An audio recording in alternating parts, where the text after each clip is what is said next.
Did they make No, contact? no. It's pretty close, but this is going to be a drag race. Look at this. Moves him to win it. Carl Edwards bump and dump and run. Here comes Gordon right up to the bumper again. You hear that wheel spin, Ben? Yeah, I did hear that wheel spin. The bump and run. There it is. Gordon underneath to the lead. 2 laps to go. But the bump and run is going to get Jeff Gordon the checkered flag at the end of the winless streak. Gordon wins the Sharpie 500 at Bristol. And Maine really turned around, made a Reilly's cage up. Yeah, welcome to the Bump and Run podcast. I'm your host, Michael D. White, joined by my two best friends, Matt, the Statman, Reilly, and Daytona Ron. Don't forget to like, share, subscribe. Podcast available on all podcast platforms. Usually every Monday night. We're a little late this week. We're celebrating the Easter holiday. Took a little out of us. But check out bumpandrun.com, bump the letter N and run.com for all the links you need, especially to the YouTube video.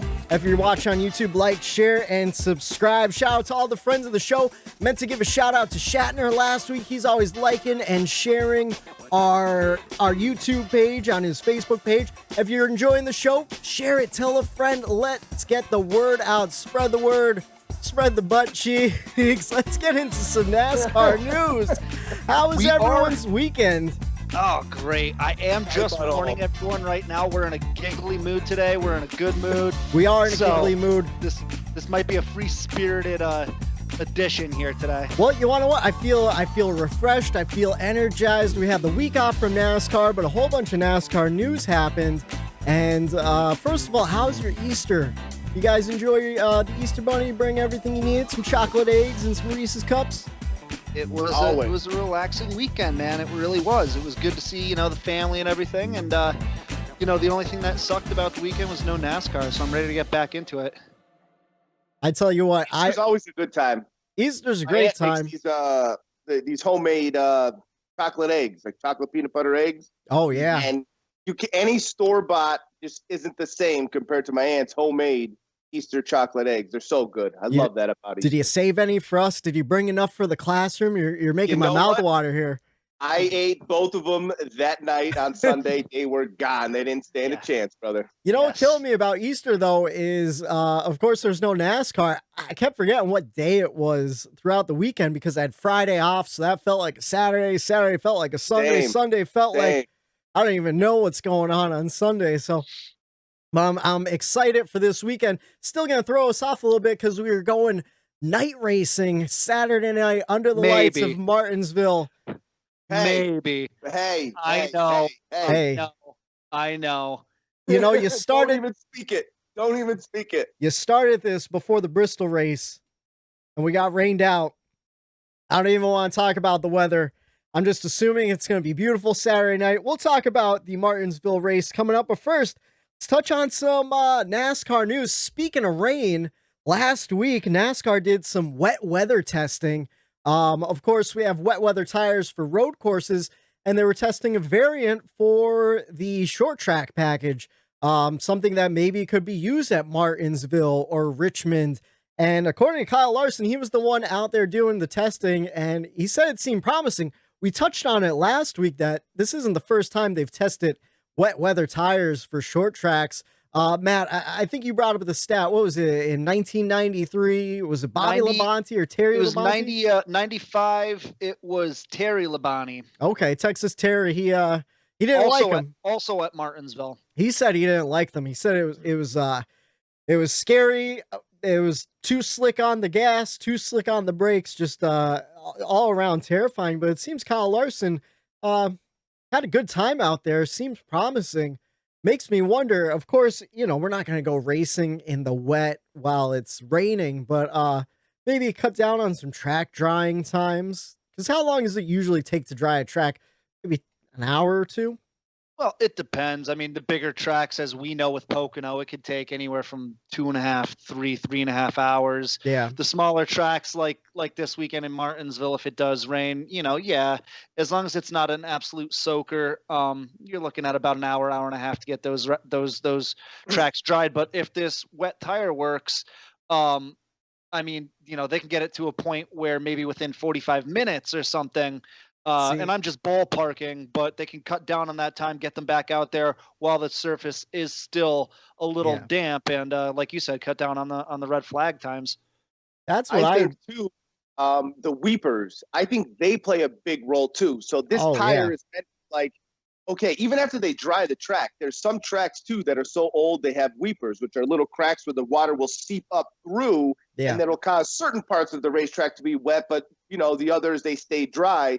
So I think this tire, I would love to see it work out at these tracks so that, you're not sitting through a 3.5 hour rain delay. And, that could kill your entire mood for the day, your entire mood for the race. Even if the race is going well, sometimes I find if there is a little delay in there, it just rubs me the wrong way. And I'm like, oh, okay, another rain delay. So, it has the potential to destroy a whole weekend. So I'm looking forward to them using this. And they said, it was really positive about it. And, hopefully after some more data that they collect from it, they said the tire that Goodyear brought, it forces the water away and it almost dries the track faster than the slicks do. So I thought that was pretty interesting that I didn't know that it would do that either. Well, even before, like back in the 80s and 70s, they used to just run regular cars out on the track with regular tires on it to kind of soak up some of that water. It's kind of what they did for Bristol too with the dirt race. And I mean, like you said, rain delays could kill a whole weekend, especially if it kind of pops up out of nowhere. It might be a short shower. You never know how long it's going to take, even with especially with lightning. You have that 30-minute clock or whatever. But of course, wet weather tires aren't going to prevent against lightning delays anyways. But really anything just to get us back on the track on the weekend, because we're all pretty hardcore NASCAR fans. Obviously, we're doing a show about it, but there's been some Sundays in the past where I'm like, I just kind of lose interest. You end up going it sucks. Grocery shopping, maybe go for some ice cream, and then the race starts out of nowhere because you're not paying attention, and I feel like people look at me crazy. I'll be grocery shopping on Sunday with my scanner on in my pocket, waiting for the races to start again, Yeah. So I'm hoping that it could make somewhat of a difference. Yeah, I like to use the terminology like it almost holds us hostage for an entire day. Oh yeah. Into an evening, into maybe even the next day. So if these new wet weather tires kind of can cut down on that, I mean, who wouldn't want that? I think Larson even went as far as saying that that it was fun, that the car didn't really drive all that differently. Yeah. It just sucks that they're not going to have it ready for this weekend because I think they might need it. Well, I did remember, and I don't know, this was when they first announced it, that they said they might be ready in time for Richmond, which is next week. So I'm not sure how far in the development is. That was before they did the testing. Earliest. I think there's too much data that they still need to acquire before this weekend. This weekend's a little too early. But touching on what Larson said, I liked one of the things that he referred to. He goes, I really enjoyed trying to find the dry track, coming out of the wet, braking, and hitting that gas where it's dry. He goes, it was almost like you're searching for that grip. You're searching for that dry pavement and the lane to go. It almost reminds me dirt. He's up there trying to find that grip and trying to find that cushion and stuff.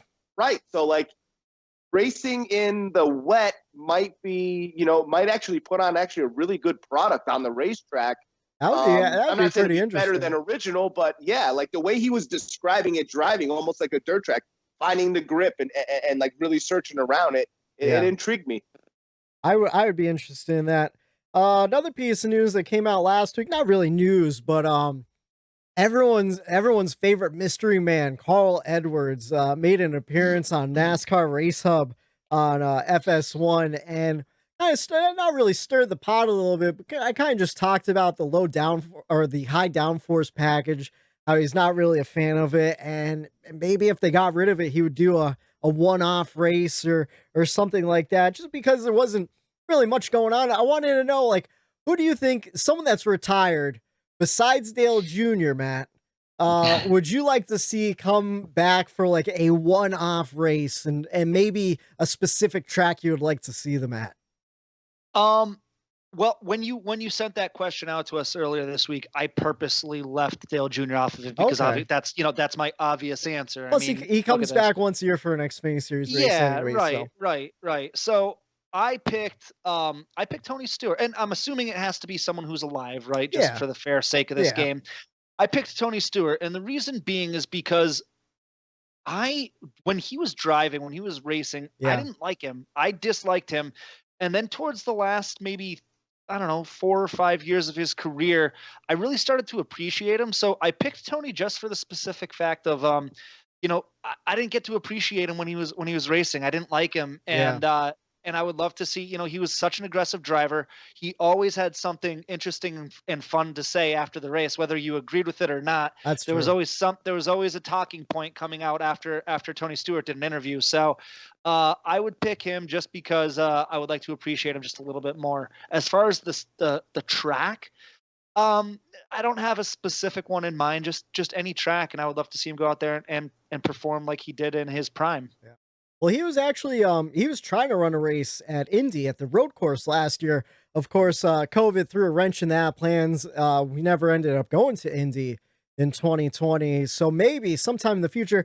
I know there was some issues with Tony Stewart being a car owner and 4 cars on track and something like that. I don't know. Maybe they could pull someone out for the weekend and have him jump in. Maybe he jumps in the first caution or something like that. I think that'd be pretty interesting to see Tony out on track. How about you, Eric? Who's maybe a legendary, maybe someone who you wouldn't expect you'd want to see back for a one-off race?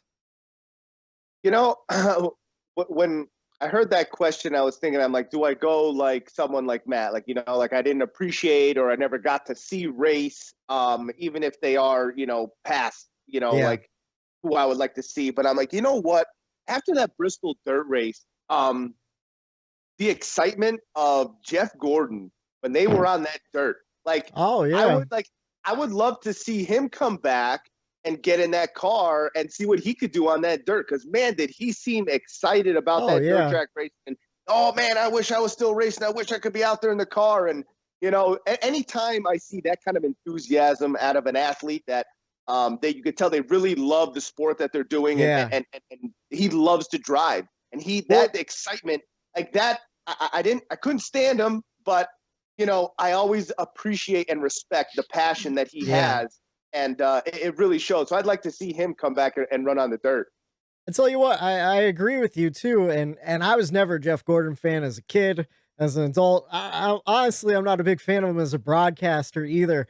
But I would like to see him out on the dirt. He grew up dirt racing as a kid and stuff. Yeah, and so I think it'd be interesting. Just head over heels for that race. And like I don't like him, but like I still have to admit he's one of the greatest drivers of all time. So it'd always be cool to see try something different in NASCAR. Who knows? Maybe next year something can happen. I don't know. I mean, maybe for an Xfinity Series race if they run Xfinity at dirt. Maybe he'll jump in a Junior Motorsports car. They always have a part-time ride to jump in. I was just gonna say he does have a partial stake in Hendrick Motorsports, so you never know. He has some shot calling ability over there, so you never know. But personally, I didn't even know who to pick. I picked Michael Waltrip. He was one of my favorites as a kid. That's why I wore the hat today. Oh, Mikey. That's the Hawaiian punch car. But no, I figured I would like to see Michael Waltrip come back for a super speedway race. And we were actually talking about super speedways in our group chat earlier today. And I'm a big fan of super speedway races. I always liked Michael Waltrip during them, and I'd like to see him come back. Who knows, maybe in a truck race or something. Well, what's ironic about this, now that I didn't even think about it, and I think we're going to touch on a little bit of SRX later on in the show here, but both Whitey, our picks are going to be running in SRX. So I know it's going to be, that's also kind of what's different. That's also what kind of spurred that question for me too, because they do have like the legendary category in SRX. We might as well like jump right into it. Of course it's not a NASCAR property. It is, Tony Stewart's new venture with Ray Everham, the legendary crew chief of Jeff Gordon. So we're really going full circle around here. Yeah. And, Has Jeff Gordon said he had any interest in running SRX? Nothing that I I've don't heard know. of. Yeah, Nothing that nothing that I I've heard. like. I I said, would- I know Junior said he was interested, but he also wanted a dollar value on it too. Oh so. yeah. Well, you know what? On his podcast, he was talking about running in it too. Bobby What's Labonte's that? running in it. Oh yeah, he is. Bonnie's running in it. Yeah. Well, Bobby runs late models like every single weekend too. He never But he stopped runs racing. Cup too. Some of he would run like the 32 car. It had like no Oh, sponsor yeah. on it. He'd run it around the back just a couple of years ago. And then I know Bill Elliott's coming back. There's been some talk about Chase Elliott doing a one-off race. I know Michael Waltrip already signed on. Denny Hamlin showed some interest on Twitter, asking if they needed a test driver because they were doing some laps on the dirt tracks. And Tony Stewart kind of throwing some shade at NASCAR. He's like, "Oh, we're doing dirt right." And it got me wondering, with the popularity of the Bristol dirt race, do you guys see SRX as a threat to NASCAR at all? Do you Not think at if it all. gains No. some steam? No. Well- And I did a little bit of a digging into this too. Yeah. So I believe that. So first of all, it's only a 6-week event throughout the summertime on Saturday nights, Yeah. right? Saturday night, CBS, 6 weeks, all short tracks. Yeah, it's not gonna. I mean, you're gonna have NASCAR fans tuning in just for the natural curiosity of it, but it's not gonna be a competitor. They even came out and said they don't want to be in direct competition with NASCAR. No. And then I even looked at like the scheduling, because Yeah. I know you just mentioned some of the Cup Series drivers maybe doing one-offs, and I don't see that happening either. Only because the scheduling is they're kind of in different parts of the country. So when SRX is at Stafford Motors Speedway, which is in Connecticut, NASCAR is going to be in Texas that weekend. When SRX is in Knoxville Raceway, which is in Iowa, NASCAR is going to be in Nashville. When they are in Eldora, NASCAR is going to be at Pocono, and that race is going to be running right before the 'Cause of the SRX doubleheader. race. So they wouldn't be able to do that weekend. Lucas Oil Raceway in Indiana, NASCAR is going to be at Road America in Wisconsin, so that doesn't really line up. I mean, I guess it's probably not a far quick plane ride if one of the guys wanted to.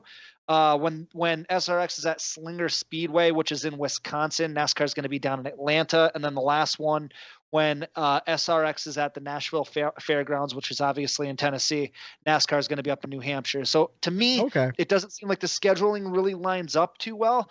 But those guys can jump on a jet and fly anyway, so anywhere in a blink of an eye. So you never know. I just don't see these Cup guys doing one-offs. Statman Matt, bring in the numbers and the data. I didn't put much thought into it. I just figured, who knows, maybe. Although without practice and qualifying, I mean, that gives Saturdays free for those guys to fly in and out. So, I mean, I guess if you really want to, you could. But yeah, I don't see them spending a whole lot of money on a charter jet to fly to a short track and run a Saturday night race for Chase is a who pilot. knows. Chase flies his own plane, so you never know Does if he he wants really? to go run with his old man at one of those races. See, and I would be excited to see Yeah, that, he man. would be the only one I would think. Just because his old man's running there, I could see that maybe, happening. Yeah. But as far as like Matt just explained, the scheduling and everything, like it's a 6-week event. I mean, I think they'll get somebody like big, maybe not a full-time Cup guy. Like I think, like you said, like a junior or, a Matt Kenseth or like a Gordon, someone that's like newly retired, but like still a big name. Because they're going to need it in a way. If you're only doing 6 weeks, like Matt said, you're going to get the crowd that's curious about it. But after the second week, you still need to bring something in. Yeah. So you're going to need to have those later weeks maybe is where they would bring someone in just to get viewership name, and just to just get pull on 'em a in. new thing. Right. I tell you what, just going off the top of my head, something I would love to see is Clint Boyer and Jeff Gordon go at it. Oh yeah. For Superstar Racing Experience. I think that'd be really interesting. And they have those connections through Tony Stewart and Ray Everham. I mean, Clint Boyer ran for Stewart for years in the 14 car. So I mean, I think that would be fantastic. And it seems like as far as those two going to run a couple races, it seems like that would line up because I think NBC schedule. NBC takes over in like early July, I think. I want to say or even late June. I was gonna say late June. Way, I can't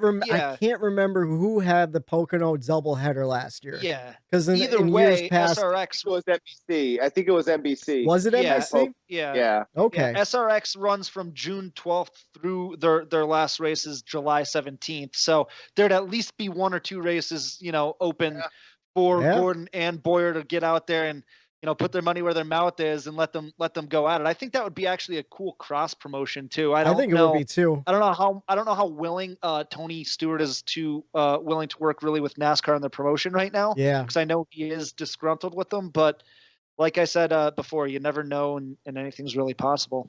Yeah, I don't know. Plus, you never know. Fox might not want their guys moving over to CBS too. Right. I just although Michael Waltrip can do it, and he's with the Fox crew, so I don't know. We'll see what happens. I would be interested just playing fantasy booker, getting the lineups going. Something else going on last week. A lot of people have been talking about North Wilkesboro Speedway after the Bristol Dirt Race. A lot of people want to turn North Wilkesboro into dirt. Now, if you're listening at home, you might not know what North Wilkesboro Speedway is. It was a legendary short track on the NASCAR schedule up until, what was it, Matt, 1994 or 1995? No, I think they were running Xfinity Series races a lot more recent than that, but your point still stands. They ran some late models in the 2000s. Okay. I don't think it was Xfinity Series races, but the last Cup race, I believe, was in 1994. I should have looked. I am a stat man. Man, I feel like Jeff Gordon had a connection too. Like no, I'm thinking about 1993 Atlanta for the championship. Jeff Gordon's first race was Richard Petty's last race, and Alan Kawicki won the championship. Right. I'm all over the place. Either way, North of Wilkesboro is this legendary short track that people have been trying to get back on the NASCAR schedule ever since it was taken away in the 90s, and it's in a state of disrepair. If you've seen pictures of the track, there's literal trees growing through the asphalt. The grandstands are in shambles. The press box is destroyed. And, Marcus Smith kind of mentioned they own the property still. And he mentioned that possibly it could come back. I want to know, though, do you think that's just hype to get people talking about Bristol Dirt and everything? Or do you really think that North Wilkesboro could come back in the future? If Marcus Smith said that it's on the back, that it's still on their mind, they're still thinking about it, I wouldn't rule anything out because he seems like he's a man of action. Yeah. You know what I mean? He seems like he has the honest to God best interest of NASCAR in mind at all times. And if he thinks that something could be successful for NASCAR, he'll do it. It seems like. As far as your question about, if they do bring North Wilkesboro back at some point, should they make that a dirt race? I think that should be the dirt race. Yeah. Yes. Because I love Bristol. Bristol's if I'm being completely open, Bristol's my favorite track. Yeah. I love the action, the normal action on Bristol. As fun as the dirt race was, give me the normal Bristol twice a year like we usually get, and then throw us a dirt race that's specific for North Wilkesboro. Every year we go there once. Every year it's the dirt race, the only dirt race that Cup runs. And I think that they can do something with that. I think there's potential on that. Make it the new Eldora. Yeah, absolutely. I mean, I know it's a little Eldora of Cup. Yeah, it's a 0.625 or a 5/8 mile, whichever one you prefer, track. So it is a little bit bigger than Bristol is. It would be a big dirt track, but I think that they can definitely do it. So I mean, just from obviously, like what he said though, with all of the trees and with it in such garbage shape, disrepair, you're gonna have to tear it up anyway. It would be millions and millions of dollars. Why not just leave it dirt? You're gonna tear it up. So you could even change the configuration a little bit. You could hack off, some of the corners and change it a little bit to make it a half-mile racetrack if you wanted to. Now, what is Richmond? That's 3/4 mile, right? Yeah. Yeah. Yeah. So you could even do that. Like maybe even make it like a hybrid of like Richmond and whatever it used to be. Because like what he said, they're gonna have to tear it up and do serious amounts of it would be like building a whole new track out there. Yeah. Sure. So I agree. Like, make it the dirt stadium. You know what I mean? Make it that special place that you go and and I think it would draw some crowd there. Don't go crazy and make it like Bristol style stadium where there's 100,000 fans. Yeah.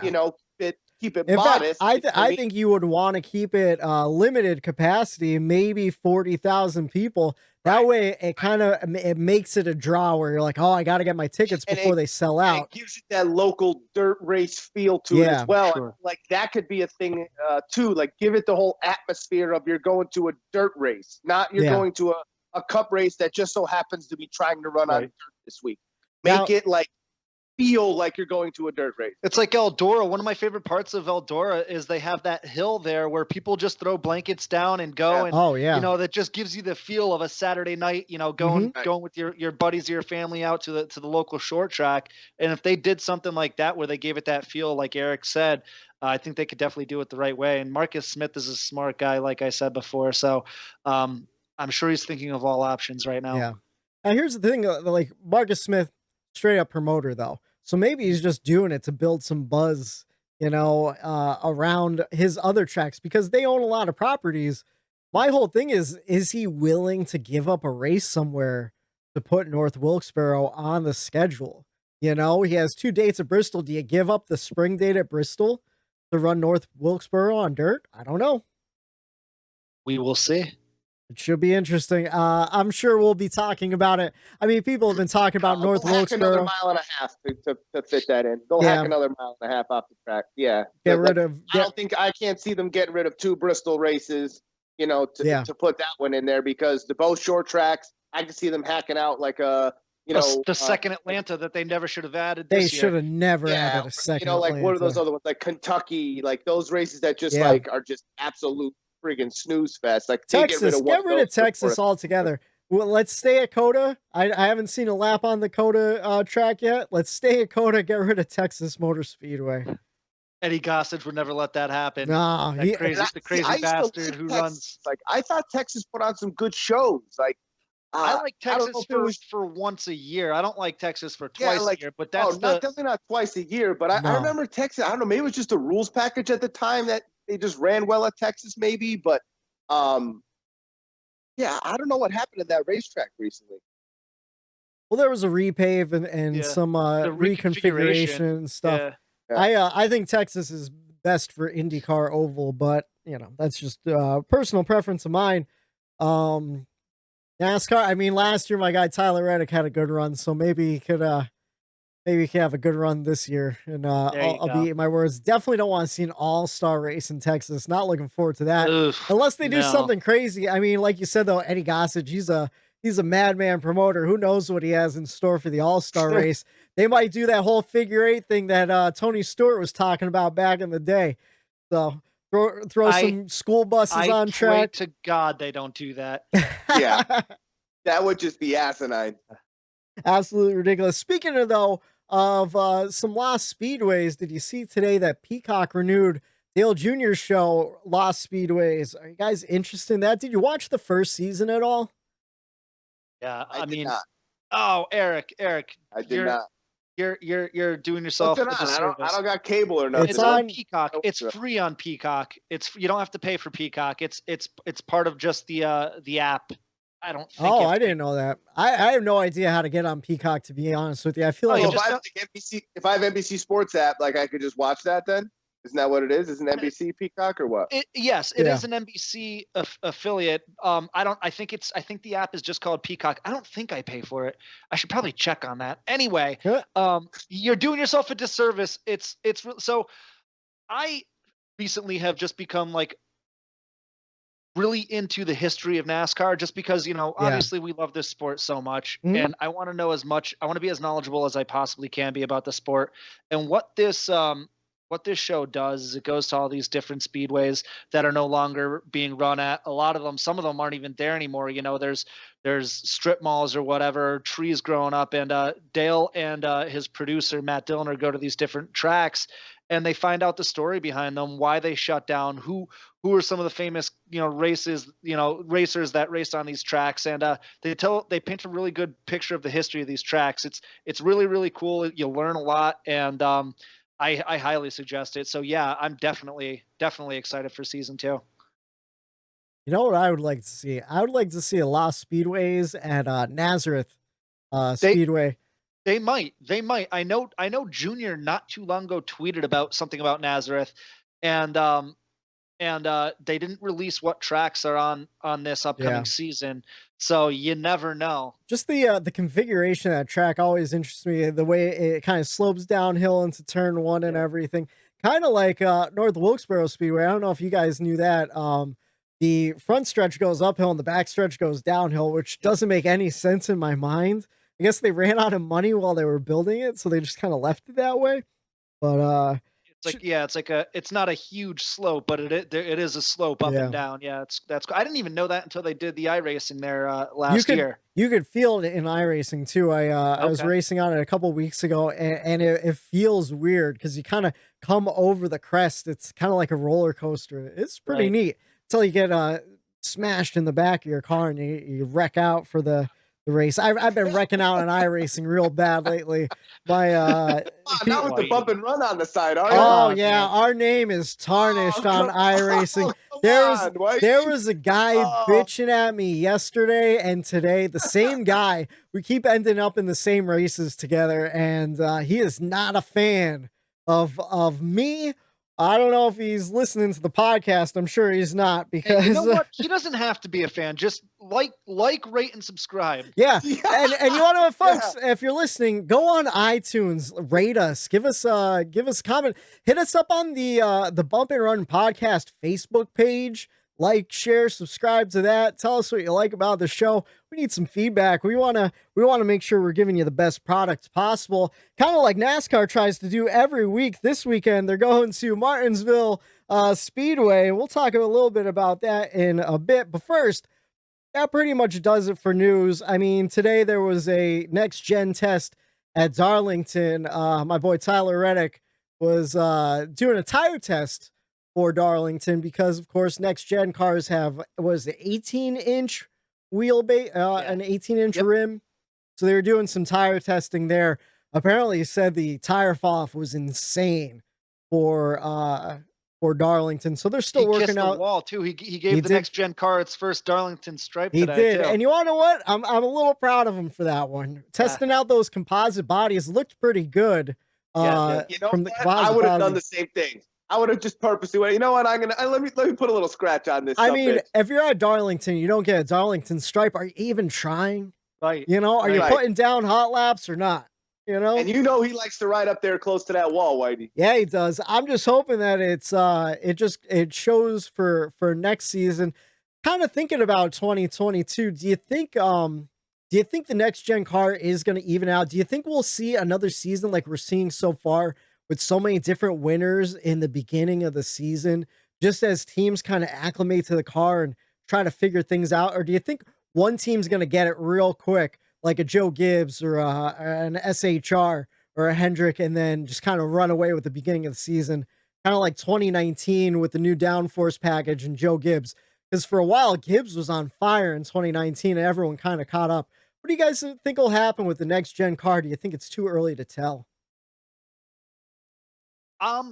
You know what I like about this next gen car is I don't know what to think, and I'm okay with that. Yeah. You know, I'm cool with keeping an open mind about it, and you know, listening to the feedback of the drivers.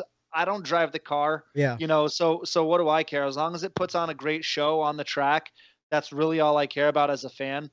So I'm going to be optimistic about it until it's proven otherwise. I don't know what to think, and I think that's part of the excitement going into next year. So we'll see. Again, I know that might be a boring answer, but I'm a wait and see kind of guy. I think it's a good answer. I'm just upset we didn't get to see it this year because of COVID. Yeah, should have been on the track already. Yeah.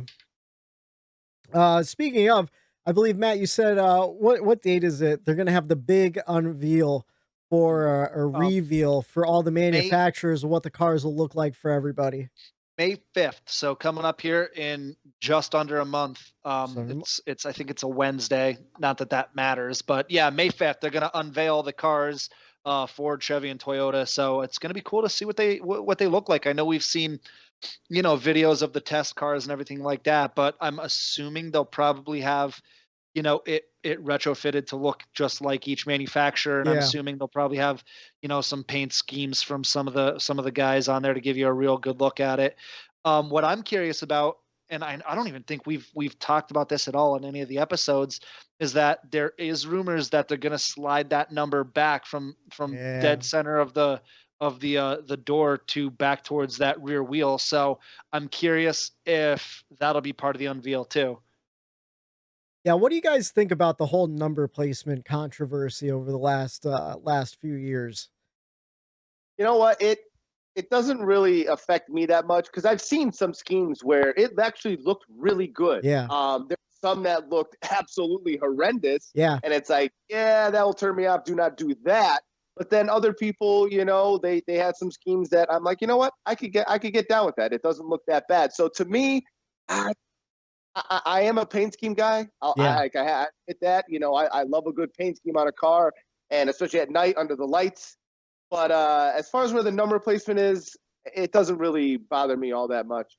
Yeah, I will echo that sentiment. My only request is that they keep it between the tires. I don't want to see it go back to the rear quarter panels. No, yeah, I can agree with that. Yeah, definitely keep it in front. Yeah, and they ran it. They tried it at the Bristol All-Star race last year, and I thought it looked good. I really did. And honestly, after, you know, the shock and awe of it wore off, I didn't even recognize it. I didn't even realize it. You know, it didn't bother me. So I think you're going to have your traditionalists that are going to say, no way, what's NASCAR's ruining the sport by doing this, yada, yada, yada. Yeah. But you're not even going to realize it after the first 5 laps of Daytona next year, if they do decide to go with it. And for anyone who's listening, who doesn't know why they're doing that, it's for sponsorship reasons. They want to put more sponsorship availability on the side of that car where the number currently is. Give them some prime real estate, you know? Right. So no harm, no foul. I think it actually looks good. So I'm fine with it. I think I'm curious to see what the wheels are going to look like. You talked about that videos and the pictures of some of these test cars and with those wheels. I'm just curious, is it going to be something like that wheel, or is it going to be a traditional steely type? No, I think it's a full alloy wheel. I think what they're riding out there now is what we're going to get. So it's that cool, like gunmetal gray. Like that or not. Really? I think it looks real sharp. Yeah, I think, no, don't get me wrong. Like the picture of it right there, bam, looks good, looks sharp. It looks more like what you could buy on the lot than in previous, which I think that's kind of what they're going for. Yep. But I don't know if it's my just mindset, like the visuals of that does not say NASCAR to me. You know what I mean? And I don't know if that makes me a traditionalist, but like it reminds me more of like those like Australian, like a V8 supercar. Like a V8 supercar. Yeah, that kind of just reminds me more of like a V8 supercar. Like NASCAR has its look. You know, with those steely wheels and like, I don't know. I'm curious to see, like, I am going to be skeptical here about it. I mean, I think when it's on track, you really don't even notice it though, you know, like I think I'll say this. I was laying around on Saturday, you know, trying to get moving to head home for Easter. And I think it was Fox Sports had an 07 Martinsville race, and it was the COT cars, the Car of Tomorrow cars. And they were the ugliest thing in the world. That huge ass, that giant ass spoiler on the back with the wing and the front splitter with the spokes running down the front of it. It looked so gimmicky. And it looked like if like a Fast and Furious car combined with like a Zamboni in the front with that giant splitter. So anyone listening to this podcast that's never seen the Car of Tomorrow car, go do yourself a favor and Google it, and then make sure you're next to a trash can, because you're gonna get nauseous. You're gonna get real sick. And so what my point was as I think NASCAR learned their lesson, because like not one person in the industry like that. They actually they actually reverted back to a different car. Like I think they only ran it a year and a half. Well, they got rid of those spoilers real quick, and then they kind of tooled with the front splitter a whole lot in the years after that. I think we're all echoing the same statements here with the next gen car. Personally, even as I was posing that question, I was thinking like, I don't really care where they put the number as long as it's between the doors and as long as the paint schemes look good. Like Eric said, there was some real good looking paint schemes of that all-star race, and then there was some real shitty ones. So I think as the teams kind of get used to it, you figure it out with your graphic designers, we'll see some cool stuff. I'm okay with it, but I am a bit of a traditionalist too, where I do like the sponsor on the rear quarter and the number in the center, and we need some contingency sponsors in the front there. That's what it's really missing. All those contingency sponsors right behind the wheel well there. I always thought that was the coolest part about a NASCAR paint scheme. Maybe that's just me. Speaking of NASCAR, since it was an off week, that's pretty much all I had for news. It was kind of a slower news week. Kind of slow in general. Of course, we had no NASCAR racing, but we're 7 races into the season. We have 7 different winners, and playoffs are looking like they're going to be kind of tough to race your way in. Playoffs in the middle of the season. I mean, we're already a quarter away through the regular season, more than a quarter of a way through. And it got me thinking, a lot of the regular winners from last year still haven't won races yet. Of course, your winners right now are Michael McDowell. This is in order of what they won. Michael McDowell, he's in 12th place. Christopher Bell in 10th place. He won the Daytona Road Course. William Byron holding up 6th place. Kyle Larson in 4th. Martin Truex Jr. in 3rd. Young Ryan Blaney in 7th. And Joey Logano in 2nd. Those are all your winners this season. So far, they're guaranteed a spot in the playoffs. That is, if we don't get more than 16 winners. And people started talking about 16 winners, I think, in the 2nd race of the season. And I kind of scoffed at that. I didn't really think it was that possible.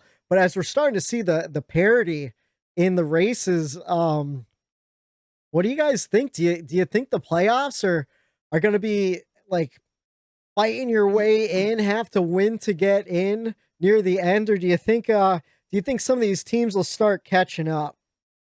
So I know earlier in the year when you asked that question, I said no way. Yeah. We haven't seen it. It's never been a problem. And in my heart of hearts, I still want to say no way. But yeah, like you said, Whitey, we have 7 winners. We have and follow me here. We have 7 winners. That leaves 9 open spots available. Yep. I looked at who hasn't won yet, and to my count, there's like 8 drivers that we expect to win that haven't yet, and another 10 that could win on one of the road courses, on a good fuel mileage race. And so I looked at it. So, and you could tell me if you agree or disagree with any of these names.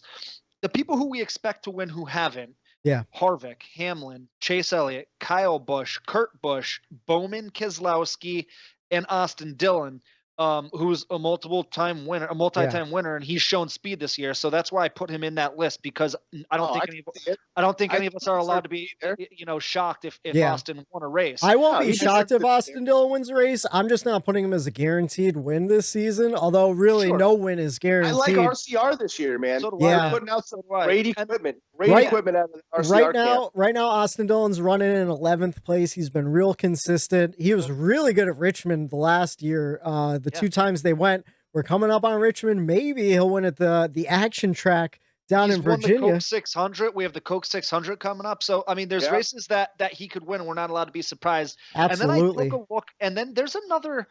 Now, I tell you what, I was before you start, I was looking at the top 25 in points, and I think anyone in the top 25 can win at a super speedway or a road course. Yeah. That's essentially what I'm getting at. I have another 10 names here that I couldn't see winning a race. Like I said, we'll open it up for discussion, whether you agree or disagree with me. But, Ricky Stenhouse can easily win one of the super speedway plate races. I call them restrictor plate races still, whatever. Chris Buescher has shown speed on a good, fuel mileage race where he catches the right call. You never know. And the same with Newman. Newman's always a possibility. Yeah. Newman's always up front on super speedways too. He always has a chance at Daytona or Talladega. Yep. You've got Eric Jones and Bubba Wallace, who I can see both winning a race. Same thing. If there's a good strategy. Could happen this weekend at Martinsville. Yep. Eric Almirola, who currently SHR isn't running great, but they could always pick it up. He wins. He is just having the all-time worst season he's ever had. I agree. Mentally, he is just done. Put a fork in him. He is done. Yeah, dude. you want to know what? I know. Agree. The only reason I threw him on there is because he's in SHR equipment. Yeah. That's the. You want to know I what though? agree with you. He's never ran that great. Last year was Eric Almirola's year to win. The cards were stacked in his deck when they were pulling those bingo balls. He pulled how many pulls?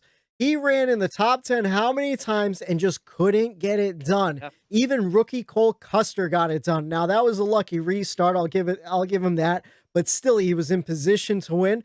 Eric Almirola this year has had the worst luck. He gets in accidents left and right. I don't see Eric Almirola staying in that car much longer. I know he comes with like guaranteed sponsorship with Smithfield, and that's about it. So, I mean, I don't know. Yeah, I agree. And I'll just finish up my list here. Reddick, I told you, Whitey. Look at me, Whitey. Yeah. Let's make eye contact. Yeah. Let's make eye contact. I'll look at you in the video. Tyler Reddick's gonna win a race. I'm feeling good. He's gonna need to sitting back in 25th. He's gonna need to because he's in 25th right now. But you want to know what? He's starting in I think like 14th this weekend. So who knows? Who knows what Martinsville has in store for him? Who knows what Talladega? He ran really well at Talladega last June. I thought he was in contention to win. He was running out of gas though at the end there. And I was praying for a caution. I don't know if you guys remember that race, but Ricky Stenhouse Jr. kind of got up close to Ryan Blaney at the closing laps, and I was screaming. I'm like, "Wreck him, Ricky! Wreck him! Do what you do!" So Tyler could get some gas. But I agree. Like he's going to have to win a race if he gets into the playoffs. I don't think Tyler Reddick has a chance to point his way into the playoffs, even if we do start seeing a whole bunch of repeat winners in the next couple weeks. So. Yeah, and then I have Briscoe and Custer just because restrictor plate racing, because we still have in the regular season Talladega and Daytona. Yeah. You never know. You know, they're in good equipment, so you just never know. Can we stop on Chase Briscoe real quick? Because sure. Now I don't remember if I said in the Daytona preview episode that never aired due to technical difficulties, or if I said it just in general to you guys. But I remember last year when it was announced Chase Briscoe was going to move up to Cup, everyone was high on the list for Briscoe to win multiple races. I said, pump the brakes. He's doing great in the Xfinity Series racing right now, but Cup car is a whole different animal. And so far he's been struggling, and he admits that he is struggling, that the change to the Cup car is more than he even thought it would. Do you honestly think that he could pull something off this year, or would it be like a by luck chance type deal? We saw Michael McDowell win a plate race, so yeah, he's in Stewart Haas equipment. Yeah, there's always a chance at one of these plate races. Okay, I'm gonna give it a no. I think it's gonna be a hope and a prayer. Even at a plate race, yeah, he's in decent equipment. There's at least 10 guys that are just stellar plate racers that like I think are always going to be there and are up front. And I just don't think, even with Rex, and I don't think he gets a win. I mean, even good driver like Buddy said, but that transition, it's a killer sometimes. It's a huge leap to Cup. But what made me, like when you said that, I'm like, it made me appreciate some of these other drivers and how talented they actually are. Like think of a William Byron, think of a Chase Elliott, think of these guys that like come up, you know, into Cup and immediately start performing. Yep. It's not as easy as it seems. And you know, Chase Briscoe is a hell of a driver. And for him to say that, you know, it made me kind of look back and be like, okay, like I appreciate William Byron and these other like young guys hopping into this Cup car and just, you know, winning races. Absolutely. And what I was going to say about plate racing too, a lot of these veteran drivers don't want to get around rookies on a plate track because you have to prove yourself on a plate track. We saw it at Daytona last year with Christopher Bell, Cole Custer, and Tyler Reddick. Pretty much everyone let those guys sit in the back and ride around because they would not jump out of line with them. And yeah, like you look at Christopher Bell, who's in his sophomore season, he won a race. He won the second race of the year. And last year, he took a while to adjust to that Cup car. People thought he was going to be the first rookie to win last year, and Cole Custer proved him wrong. And it wasn't until maybe the back third of the season till Christopher Bell started showing up consistently in the top 15, top 10. So yeah, I don't know. I'm selling Chase Briscoe there. Yeah. I have one more name for you. I have the last name here, and I think I added him because I just want to see him win so bad. And I think we all know where I'm going with this. Matty D, man. Absolutely. Yeah. I want to see him win so bad. He's been through so much the past couple years, and he wears his heart on his sleeve, and this is the track that he could win. Yeah. This is the track that he could win. He's been running well here, and each time he comes to this racetrack, he finishes better and better, and he gets used to it. And then, you got to think of the equipment that he was in too. So, it shows that, the talent, he went from, shitty equipment to better equipment, and his finishing position improved. So he went from that equipment to even better equipment. And guess what? His finishing position improved. So, that just shows that he is a good driver and deserves one of these top rides. Absolutely. And he could really wheel that car around. And, either Bristol or these short tracks, like he tends to run very well here. So I wouldn't be surprised if this weekend he's on my fantasy radar. So I'll just let you guys know that. That would be the most popular win we've seen in such a long time. If Matty D can actually win a race, I think the NASCAR community would explode with that one. I think it would be amazing. I'm gonna be honest. There's three drivers that I really root for, and I know that's kind of sacrilegious to some traditional fans. Where like you have one driver only. You can't root for anybody else. But Tyler Reddick's my guy. I wear his shirt every Sunday. Sometimes I'll wear his shirt on Saturday and Friday too. And if I'm not wearing a Tyler Reddick shirt on one of those Saturdays or Fridays, it's a Cole Custer t-shirt or it's a Matt DiBenedetto t-shirt. And my Matt DiBenedetto t-shirt's getting real faded because I wear the hell out of that t-shirt, and I'm praying he gets a win this season. I hope he ties up some loose ends with his contract and maybe gets into Penske equipment next year. I know he's losing his Wood Brothers ride to Austin Cindric. We already know that, but I have hope that he moves into some Penske. Maybe they'll open up a fourth car. I know Brad Keselowski working on his contract renegotiations as we speak. And Roger says they're pretty close with Brad already. So I thought Brad would retire or go somewhere else at the end of this season. So, but who knows? Crazier things have happened. I would love to see a Matt DiBenedetto win.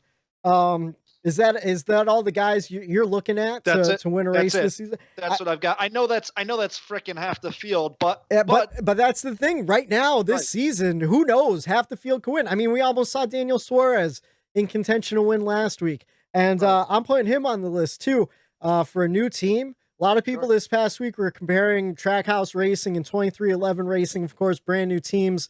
And both, I feel like, are pretty much equally performing each other. Bubba Wallace having a little bit more worse luck than Daniel Suarez. But I would love to see someone from a new team win. I would love to see Corey LaJoie win a race with Spire Motorsports.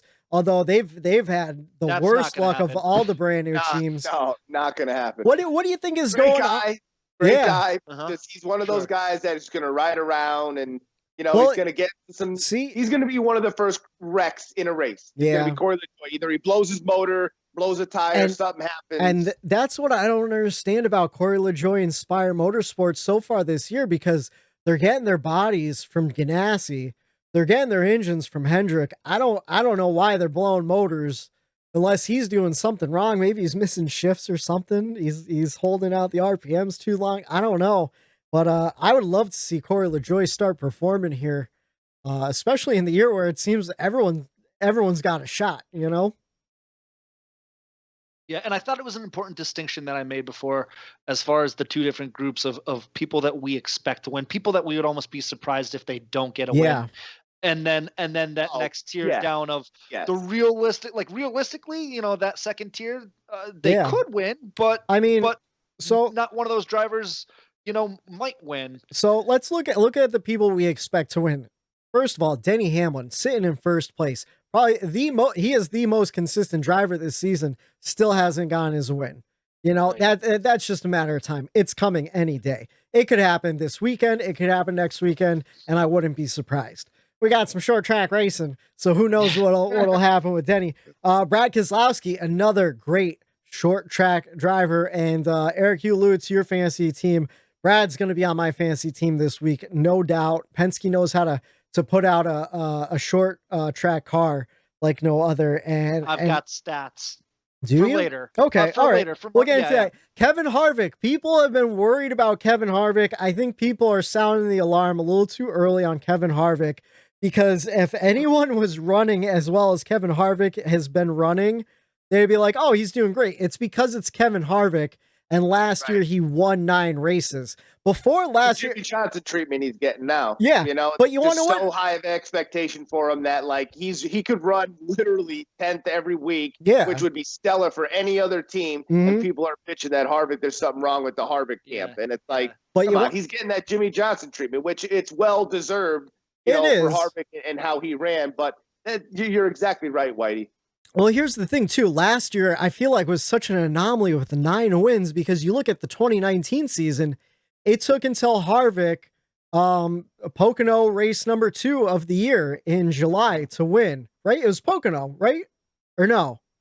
It was Kyle Busch, Denny Hamlin at Pocono. He won at Loudon. It was the 20th race of the season up in New Hampshire before he won in 2019. And then he had a nice run in the playoffs. Finished, I believe, in 3rd or 4th that season in the point standings. So I'm not worried about Kevin Harvick. I expect him to win before we get into the summer stretch. Probably at Pocono. If he doesn't win by Pocono, I'll be surprised. And if he doesn't at least win one of the Pocono races. In fact, just a little insight. I look into my fantasy lineup months in advance.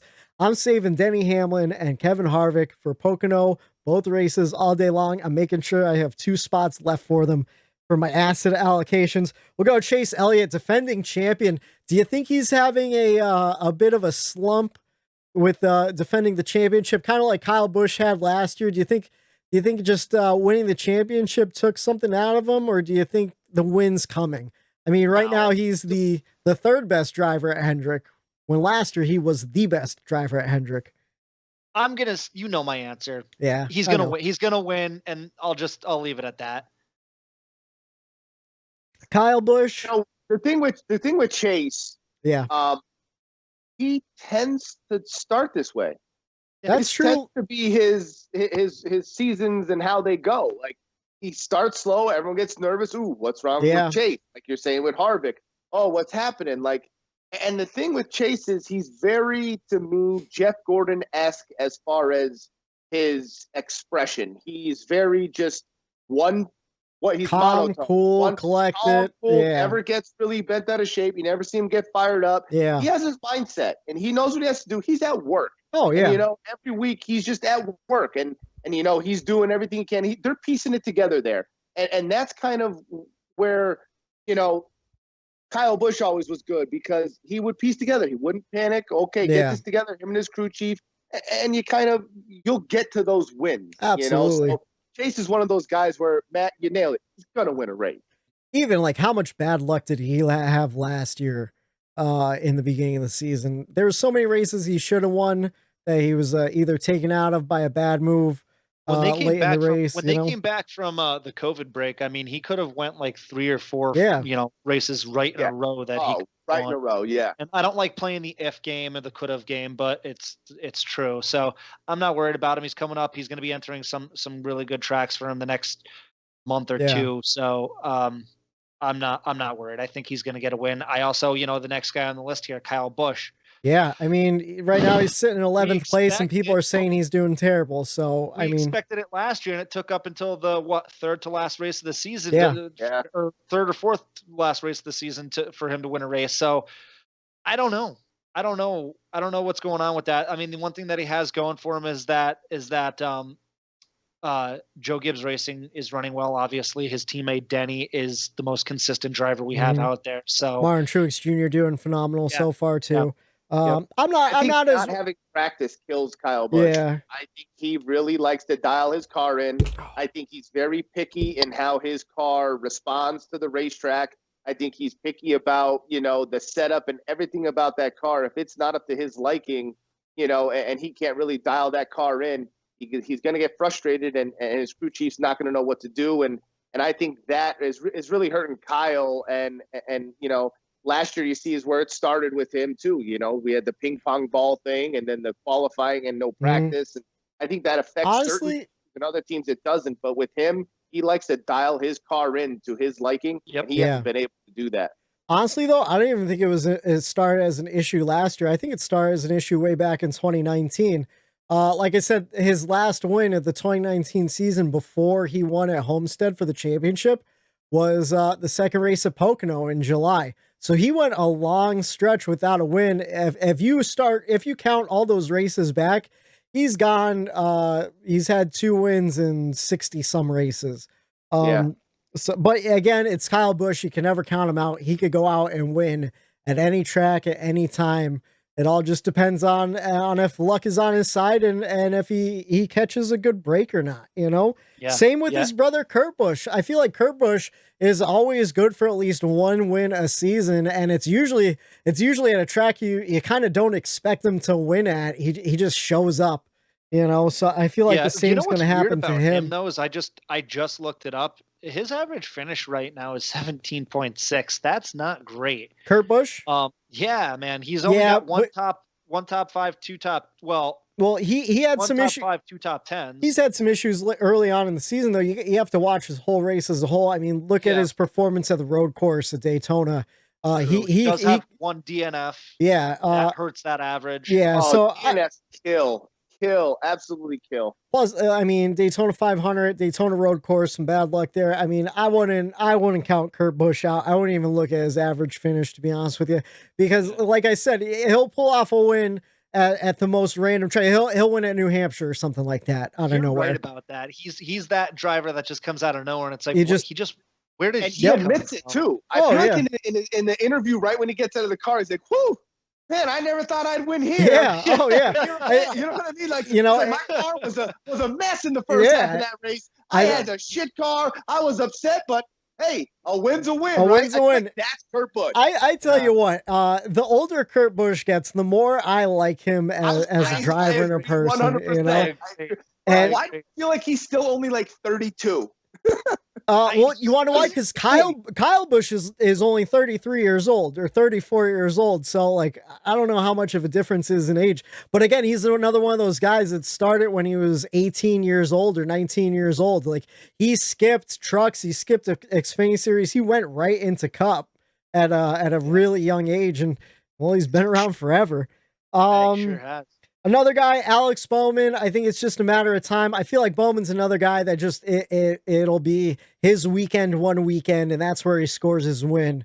So who knows? Maybe at a road course. Usually he's pretty good at road courses. That's just I just want to get a little taste of the playoffs. We're really burning through time though. Do you guys want to do checkers and records? Usually we do it for the race weekend, but do you want to do it for the season as a whole so far? Yeah, let's do it. All right, Matt, what's your checkers for the season? 7 races in. So my checkers for the season is parity. And it's not just parity with what we were just talking about, 7 different drivers, 7 different winners and 7 different races, but it's parity with the different tracks. Mm-hmm. And obviously this is the most shaken up schedule that NASCAR has given us in a long, long time. Yeah. And I think they're doing a really, really good job with it. We have a plate race. We have a road course already that we've run at. We have run at 3 mile-and-a-halves, but there's a ton of them. We're going to get those. We have 1 mile track and even short track. Sorry to stop you. Even the 1.5 we've gone to are vastly different 1.5. Yeah. I mean, you look at Homestead compared to Atlanta, and there's no comparison at all. So Right, and even Vegas is a different product too. So it's produced a lot of fun racing for the most part.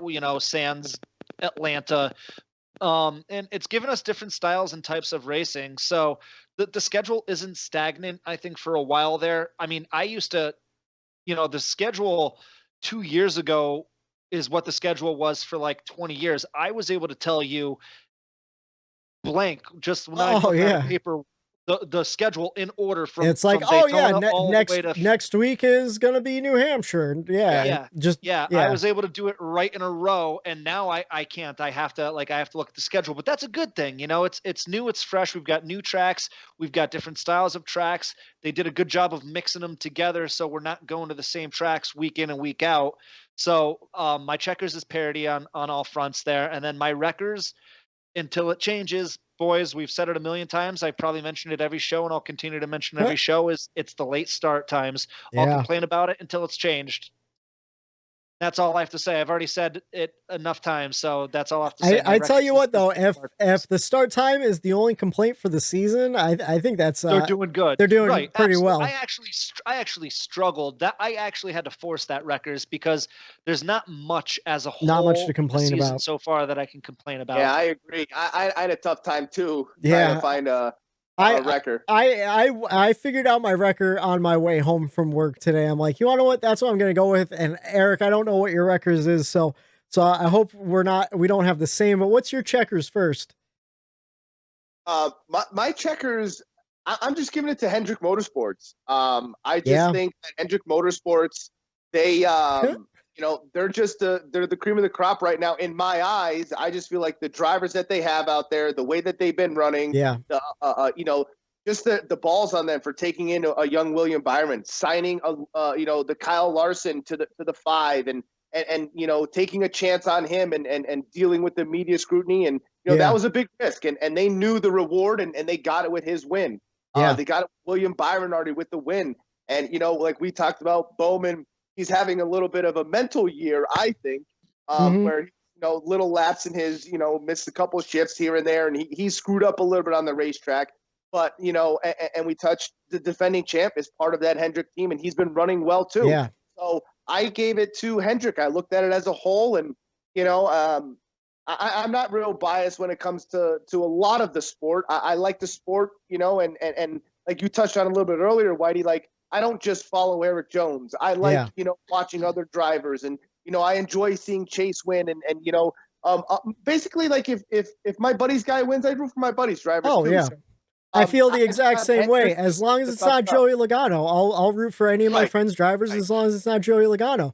But no, I think you make a great point with Hendrick Motorsports and some of the chances they've taken. I mean, they have probably the youngest driver stable in Cup right now, and I think without a doubt. Yeah, a lot of people forget Chase Elliott's 25, 26 years old only.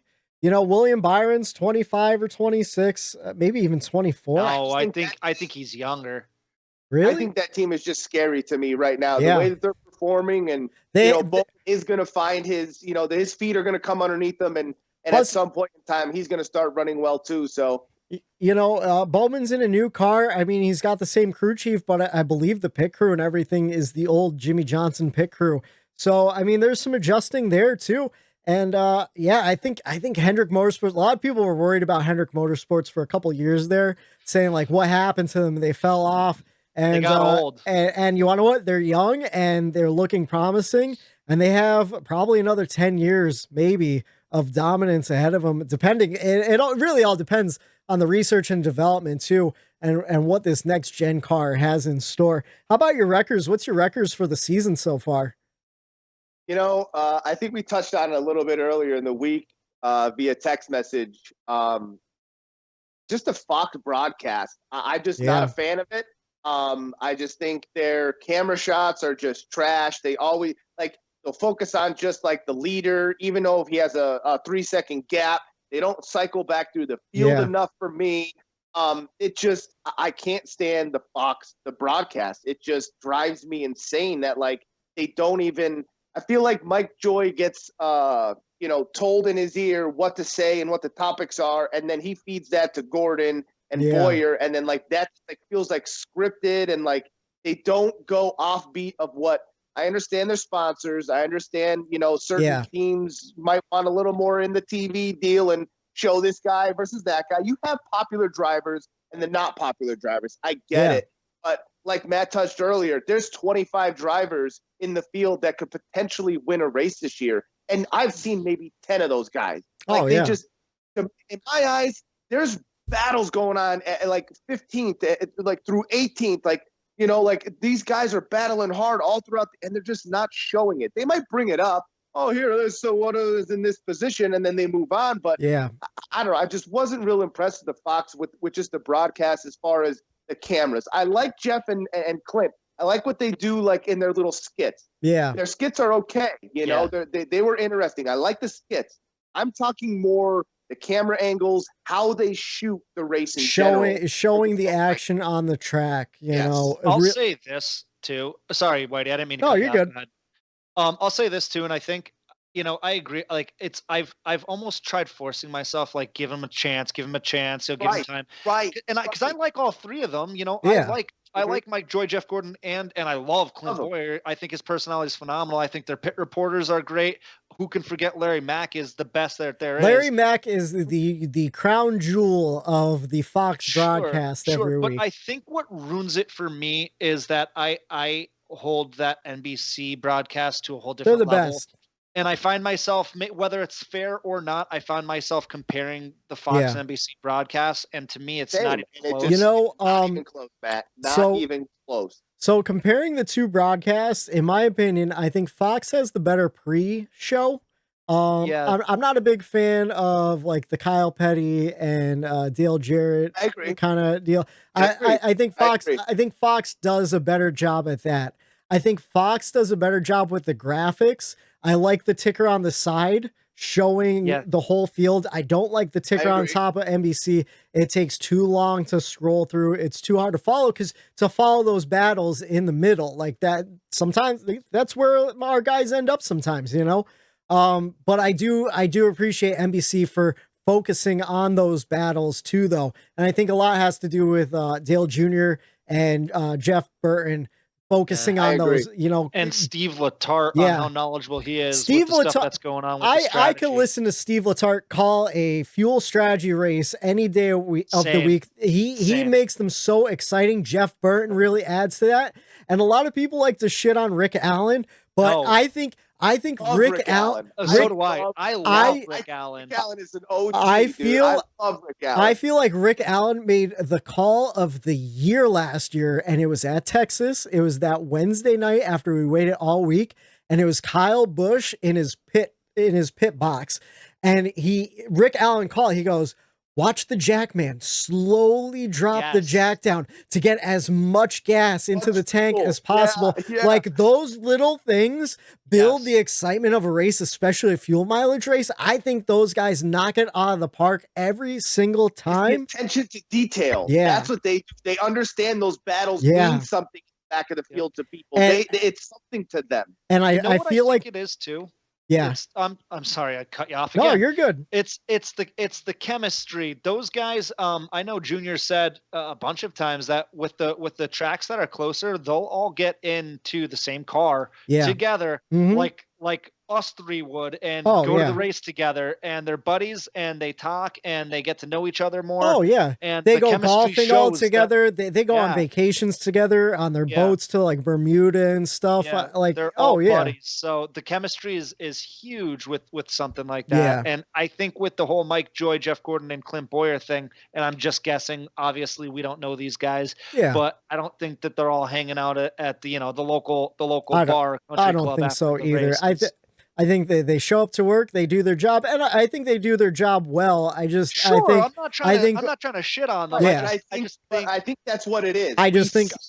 We see the NBC crew having a good time, enjoying each other. As you feel that energy is different versus the Mike Joy. Like I said, he's getting an outline fed to him in his ear, and they're just running through a script.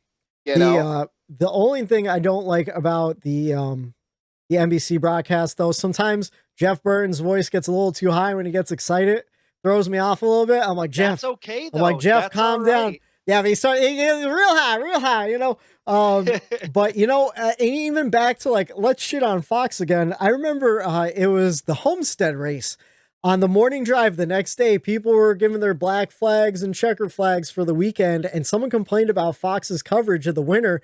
Because as soon as William Byron crossed the finish line, they showed the pit box. You didn't see any other driver cross the finish line. And there was a battle between Martin Truex Jr. and Kyle Larson right to the line, and you completely missed it on Moody TV. Explained that on Sirius NASCAR, though. I think I was listening, and there was a reason behind that. I don't know, because I started noticing it a lot with the Fox broadcast. As soon as that winner crosses the line, they cut away from the rest of the race, and they showed the celebration in the pit box. And I think they could give it at least another 10, 15 seconds to watch the top 10 cross the line, you know? Yeah, they could always cut back to the. But who knows? It could have been a production issue. It could have been something with the camera. Could have been a lady in the front row flashing the crowd. Byron window. I think it there was a specific reason for that. Oh yeah, why they did it. Yeah, and I get it. It was a great storyline and everything. You know, I feel like, as someone that went to school for broadcasting, someone that knows video editing and everything, someone that worked in radio for a decade, that there's always room for improvement. And again, you know, I mean, you can always have a better product. Speaking of products, that's my checker for this year, is just NASCAR trying new things this season. Daytona road course, we got a taste of it last year. I really enjoyed it this year. Loved Bristol dirt, of course. Could be better. Could work out the kinks a little bit, but just the fact that they're trying new things, adding all the road courses to the season. Can't wait to see Coda. Can't wait to see Nashville again. Hoping that's a great race. But so far, that's my checkers for the season, is just NASCAR thinking outside the box. And kind of, we could thank COVID for that, for kind of forcing their hand a little bit. If there is one bright side to the pandemic, it kind of forced NASCAR to try new things. But at the same time, because of the pandemic, that's where my wreckers comes in. The lack of practice and qualifying. Bristol dirt practice just reminded me how much I missed practice, and I was one of those people. I love watching it. I love watching practice. Sorry, I'm one of those fans that watch it every week. Oh I'm yeah, at work. I have it on my laptop. It's entertaining and fantasy help. Yeah, absolutely. For gambling, for fantasy wise, and I just like seeing cars on track. I want to see cars on track as much as possible. And I hope that the rest of the fan base kind of feels the same, and they start watching practices whenever it comes back, if it comes back, and they show up in the stands for practice. That's what we need. If we want to keep it, and we want to keep it rolling the way it used to be, you have to support it in person and on television with the ratings and everything. But I'm hoping. NASCAR's notorious for changing things if they need to in the middle of the season. Yeah. You know, I can see if we're heading in the right direction as a country towards maybe in the playoffs, let's say. Once go to practice come around in September, things are looking better in the country with the pandemic. We might be able to see practice and qualifying happening. So you never know. I love that. I mean, I got my stick in the arm. I got my shot of Moderna 5G in the bloodstream, and hopefully, I mean, I'm counting the days. I'm pretty sure I'll be good to go to Dover this year, and Pocono is a given. Gonna be doing that, and hopefully, as these shots, my veins, baby. Hell Daddy yeah! lights. I'm just saying. I'm hopefully, hopefully, as the months go on, though, we get closer and closer to the way things were, and NASCAR starts letting more people into the stands. They start letting more people at the track for the weekend, drivers, crew, and all that stuff, and we see practice and qualifying come back. I'm real hopeful for it to return before the end of the season. I got my fingers crossed.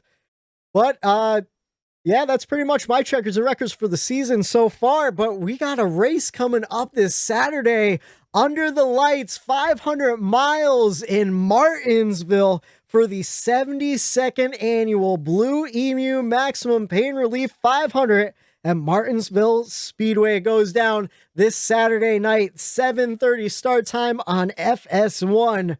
I know I'm excited. I know I got a feeling you guys are excited. What are you looking forward to with Martinsville? I'm looking forward to the first Saturday night race, maybe. of the season. I love a good Saturday night race. You can cut loose, not have to worry about work the next day. Oh yeah. And here in Pennsylvania, the bars are now opening up. So I'm looking forward to getting back to our local watering hole. Shout out to Douse's. Suds and Grub I'm in Exeter, excited PA. to sit there and watch a race and enjoy it. What's the term you keep using? Bellying up to the bar? Is that it? Bellying up to the bar. I will be bellying up to the bar for the first time in over a year, and it's a great way to enjoy the race, to take in the race. As far as an on track as far as something I'm looking forward to on the track, it's the bump and run, baby. Yeah. I mean, you're going to see it at Martinsville, and I'm super excited about that. I'm real excited. Let me give you the top 10 starting lineup. It was just announced this morning, so we didn't use Bob Pockrass's math this week. We got the official word. Joey Logano starting on the pole. Denny Hamlin starting second. One of those barking spires came by, I think. William Byron and Ryan Blaney making up your second row. Chase Elliott and Ricky Stenhouse Jr. starting in the third row. Martin Truex Jr. and Ryan Newman making out your fourth row, and ending the top 10, Kevin Harvick starting in ninth, Brad Keselowski rolling off in 10th. That is your fifth row. That's the top 10 for the Martinsville race this Saturday. And do you guys want to jump into our picks for the week? I'm almost certain, Eric, I beat you last week for Bristol Dirt by 1 point. You had Eric Jones. Yep. I had Tyler Reddick. Yep. I got you by one position. And Matt, you came in third with Chase Elliott back there. Do you guys want stats first? Yeah, give us some stats. I already have my pick, but I would like to hear the stats. See, maybe I picked my pick on instinct. We'll see how it matches to your stats. This is the segment here where I always refer everyone who asks me who I think they should pick. So here's some quick stats. Your for betting you guys. Information. Right.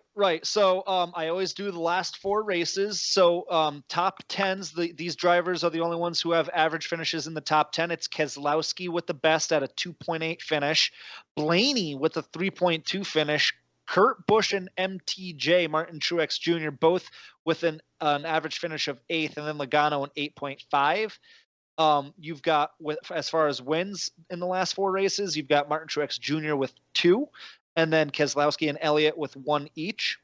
Laps led, it's unbelievable. Martin Truex Jr. has led 725 laps. The next closest is Brad Keselowski with 454, Chase Elliott at 286, Logano at 258. And those are your stats, so use them as you will. So I'm going to give you a little preview on my fantasy lineup. I did my fantasy lineup today without doing any real research, just kind of gut instincts here. And almost everyone you mentioned made it on my fantasy team. So to the people that are in our fantasy league listening at home, do what you will with that. Remember, though, it's a game of asset allocations later on in the season. My pick to win. If your name is Bernie, pick Denny Hamlin again. If your name is Bernie, pick Denny Hamlin again for the 6th time this season. But my pick to win this week, and I think this week we're going to have our first repeat winner of the season. I think the streak of brand new winners for every race is going to end. It's someone I picked to win a couple weeks ago. He won that race out in the West Coast. My pick is rolling off in number 7th, one Martin Truex Jr. Cross him off. If you don't bet on Martin Truex Jr. to win, put some money on him to get a top 10. The last 2 there, right? He won the last 2 there. No. The last Chase 2 spring races. Okay. Spring ones. Yeah. He won the last 2 spring races there. If you're not going to bet him to win, bet him to get a top 10. You're not going to get as much money, but it's pretty much a sure thing as long as something out of the ordinary, outrageous doesn't happen to him. He's been on fire for Joe Gibbs Racing, him and Denny, and I think Martin Truex Jr. are going to lock it up down in Martinsville. I mean, it's his name. His name is in the name of the track. You got to go with him. It's Martinsville. I like that, Whitey. I like that pick. It's an easy pick. And if he loses, don't blame me if you lose your money. It's a pick that everyone expects you to pick. Hey, I'm picking a win. We're counting points right now for our picks to win throughout the season. I'm in the lead right now by like 20, and I want to stay in the lead, so I'm picking wisely here. Eric, who is your pick to win this weekend? My pick to win this weekend is someone that I talked about very thoroughly earlier when I chose Hendrick Motorsports to be my checkers. I am going with, just like you, it's going to break the streak. Going with William Byron is going to get his win number 2 at Martinsville Speedway. William Byron, he's hot. He's running good. He has, he already has 5 top 10s, a win out of 7 races. Come on, the dude is on fire. That starting position that he gets every week is only going to benefit him. And in the last 2 races, I'm pretty sure he's finished in the top 5 in the last 2 races as he's ran there. So it's a favorable track for him. I'm going with that 24 and William Byron. I don't think it's a terrible pick. Old Willie B down to Martinsville. I'm marking these down right now. All right. Well, whenever I think I have a layup, because sometimes you guys leave me some layups, it always ends up biting me in the ass. Can I take a guess who you're going to go with now? You're picking off the top of your head, right? He's going with his wife. That's what I was thinking. Be on the good side, sitting next to the couch. Old Brad Keselowski in the Blue Deuce all race long. That's who I think he's going with. That's who I think so too. Well, I will be drinking a ton of Miller Lite on Saturday night. Okay. So I am going with Keselowski. Wow, yeah, you guys nailed it. Yeah. I think it's a real good pick. I think Penske is going to be strong in general at Martinsville. They always are, like you said, with your stats. Ryan Blaney, Joey Logano, and Brad Keselowski always in the mix. And honestly, I think it's anyone's shot this week. We shall see. I'm excited. I know you guys are excited. I'm not going to be drinking Millers though. I got some Coors Lights in the fridge that I didn't finish last week. So I'm with you, Matt. Belly up at the bar, buddy. Jim Beam on the rocks. Let's go. Oof. Saturday night racing. There you have it. Your Martinsville preview for this Saturday under the lights, 500 miles at the great short track. And if you want to see a race, we got a race Friday night. Xfinity Series going to be out for the Cookout 250 Friday night, 8 p.m. on FS1. Cup Series racing Saturday night under the lights in Martinsville. Matt's saying it's going to rain. I'm saying I got my fingers crossed that we see some NASCAR action. And we'll break it all down for you Monday night on the Bump and Run podcast. For Matt, the Statman Reilly, for Daytona Ron, I am Michael D. White. And we'll talk to you on Monday night.